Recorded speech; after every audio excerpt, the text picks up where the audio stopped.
ஒரு diehard big pass fan அப்படின்னே சொல்லலாம். ஸோ இப்போ அடுத்த சீசன்ல இல்லை அதில் பார்க்கறதுக்கு ஏதாவது வாய்ப்பு இருக்கா மேம்? வாய்ப்பில்ல. இது வரைக்கும் வந்திருக்கா மேம்? கேட்டிருக்காங்களா? செகண்ட் பிக் பாஸ், அப்புறம் இப்போ ஒரு 2-3 அது வனிதா விஜயகுமார் போனேன். அந்த டைம்லாம் கொஞ்சம் கூப்பிட்டாங்க. ஓகே. என்னால் வேலை செஞ்செல்லாம் சோறு சாப்பிட முடியாது பாஸ். எனக்கு சோறு சாப்பிடணுன்னா சோறு சாப்பிடணும், வேலை செஞ்சாதான் சோறுலாம் என்னால் ஒத்துக்க முடியாது பாஸ். அதனால அடுத்த சீசன்லையாச்சு அதுவும் கிடையாதா மேம்? ஏன் மேம் சாரை பிரிஞ்சிருக்கோம்? சாரெல்லாம் அதெல்லாம் ஜாலியாக இருக்கலாம், அது பிரச்சனை இல்லை.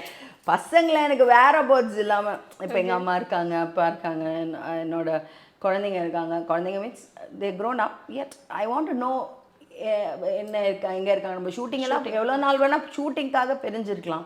பட் அவங்கள பற்றி இவங்க என்ன பண்ணுறாங்க எது பண்ணான்னு தெரியாமல்லாம் என்னால் இருக்க முடியாது. அது எனக்கு ரொம்ப ரொம்ப கஷ்டமான விஷயம். இன்னொன்று என்னால் யாரும் கேட்கும்போது இவங்க எப்படி இருக்கா திமுறா சொல்லலை, பட் என்னால் கமாண்ட் எடுத்துக்க முடியாது. இதை செஞ்சாதான் அதை செய்யணும் அப்படிலாம் சொன்னால் என்னால் செய்யவே முடியாது. அப்படி எனக்கு எனக்கு என்ன மாதிரி நான் இருக்கணும், மற்றவங்க சொல்லி நான் இருக்கக்கூடாது. ரெண்டாவது இப்போ இந்நேரம் நான் உள்ளே இருந்தேன்னா இந்நேரம் பொழுக்குன்னு ஒரு 4-5 பேரை அடிச்சுட்டு இருப்பேன். ரெட் கார்டு வாங்க. ரெண்டாவது எனக்கு எல்லாம் கொடுத்துருப்பா, ரெட்டி எல்லாம் எல்லா கலரும் கொடுத்துட்டு என்னை அப்படியே தூக்கி வெளில போட்டிருப்பான். அடிச்சு பொழுக்குன்னு ஒன்று விட்டுருப்பேன். என்னாலலாம் கண்ட்ரோல்லாம் பண்ண முடியாது. என்ன கேமாக இருந்தாலும் எதுவாக இருந்தாலும் I am very emotional. Sonia wait இப்போ நீங்கள் நடிக்க சொன்னால் என்ன வேணால் நடிப்பேன், என்ன லெவல் வேணாலும் நடிக்கலாம். கட்டாரையில் உட்காரு, உருளி சேத்துல okay fine, that is okay.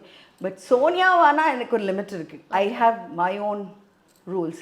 அது தாண்டி யாராவது பண்ணுறாங்கன்னா இன்னொருத்தங்களுக்கு ஒரு அநியாயம் நடக்குதுன்னா நான் சின்ன விஷயமே இருக்கட்டும். இப்போ சௌந்தர்யா அன்ஷிகாவோட கொடையை தான் பிடிச்சா.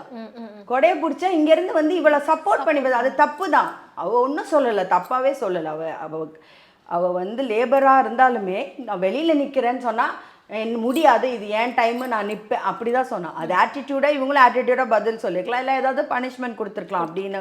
அது திருப்பி சொல்ல வேண்டிய அவசியம் இல்லை. பட் அந்த சௌந்தர்யா போய் பிடிச்ச டைம் இருக்குல்ல, நான் இந்த பக்கம் மேனேஜராக இருந்தாலும் சரி, அந்த பக்கம் லேபராக இருந்தாலும் சரி, அன்ஷிகா ஒரே பிடிச்சி தள்ளி ஒன்று பார்க்க நான் விட்டுருப்பேன், கன்ஃபார்மாக வச்சுருப்பேன். எனக்கு அப்படி தான் வரும்.